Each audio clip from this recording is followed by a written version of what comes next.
ఒకానొక సందర్భంలో మిలీనియం ఫెస్టివల్లో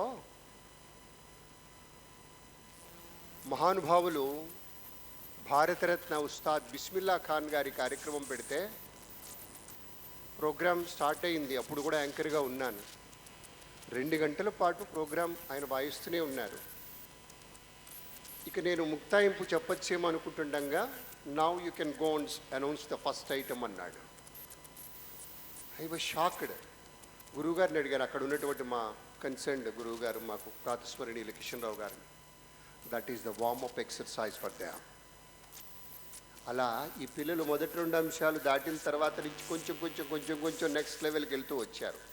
ఇది విమర్శ చేయడానికి వేదిక కాదు, కానీ గురువులు చెప్తారు వాళ్ళకి అర్హత ఉంటుంది, మాకు లేదు.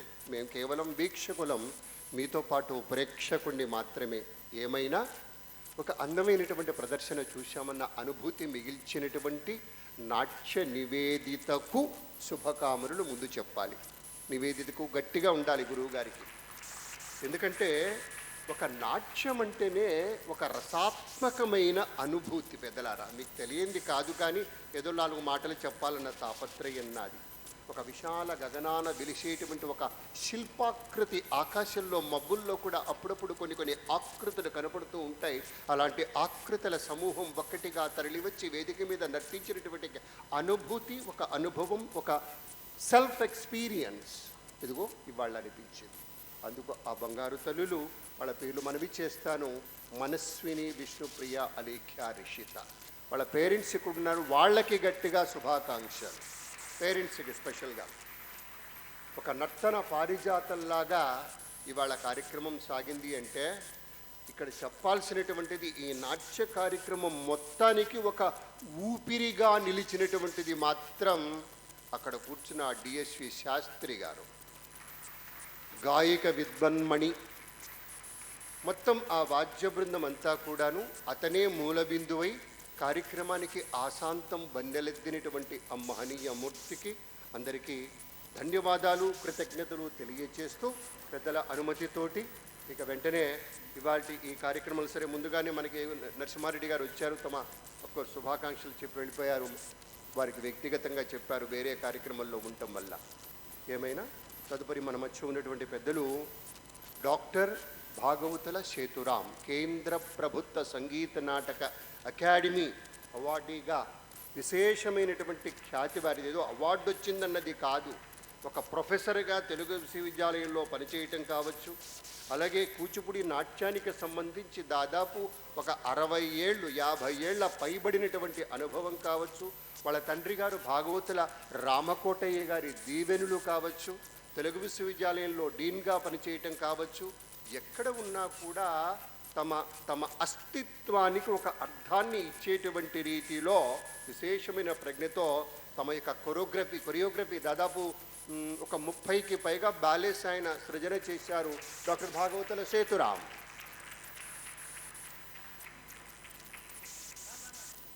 ఇక వేదాంతం సత్య నృసింహ శాస్త్రి,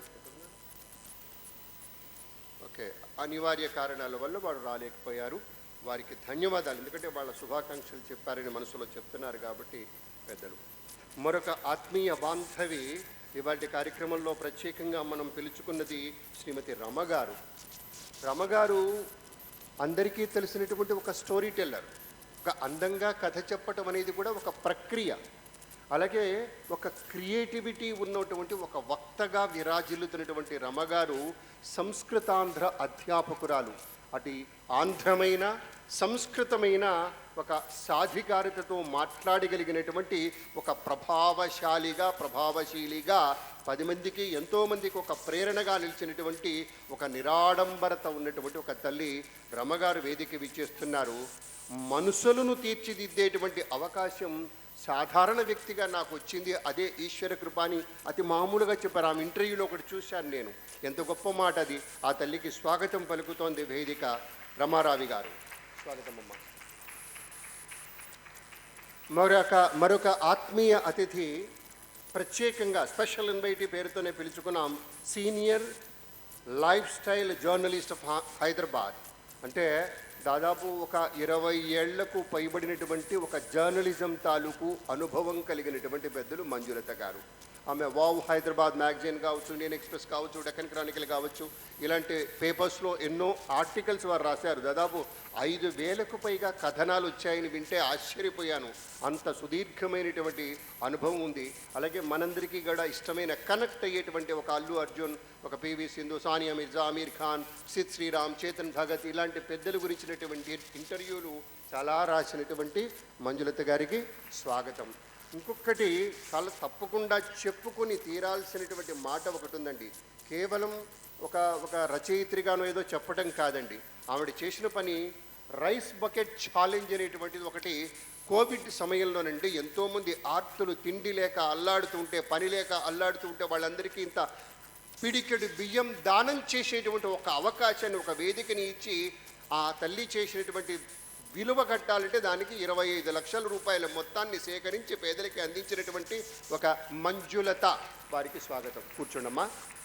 అలాగే ఇవాళ ఈ కార్యక్రమానికి సమస్తము తామే అయి నిర్వహించినటువంటి నాట్య గురువు నివేదిత గారికి వేదిక స్వాగతం పలుకుతోంది.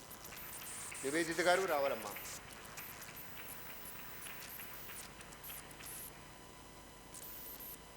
రండి తల్లి. ఒకవైపు ఒక డెలాయిట్ లాంటి సంస్థలో ఉద్యోగం చేస్తూ ఈ నటేశ్వరిని నిర్వహిస్తూ ఒక 5 ఏళ్ల పాపాయిని సముదాయించుకుంటూ ఒక బాధ్యత కలిగిన భార్యగా ఉంటూ అత్తమామల సేవ చేస్తూ తల్లిదండ్రుల ఆదర్శాలకు తగ్గట్టుగా ఉంటూ ఇన్ని పాత్రలు నిర్వహించడం అంటే భారతీయ మహిళకు మాత్రమే సాధ్యం. అందుకు ప్రతిరూపం మన నివేదిత. కూర్చోండి. ముందుగా నివేదిత మాట్లాడితేనే బాగుంటుంది ఆన్ బిహాఫ్ ఆఫ్ ఇన్స్టిట్యూట్ తరఫున. తర్వాత మిగతా కార్యక్రమంలోకి వెళ్దాం.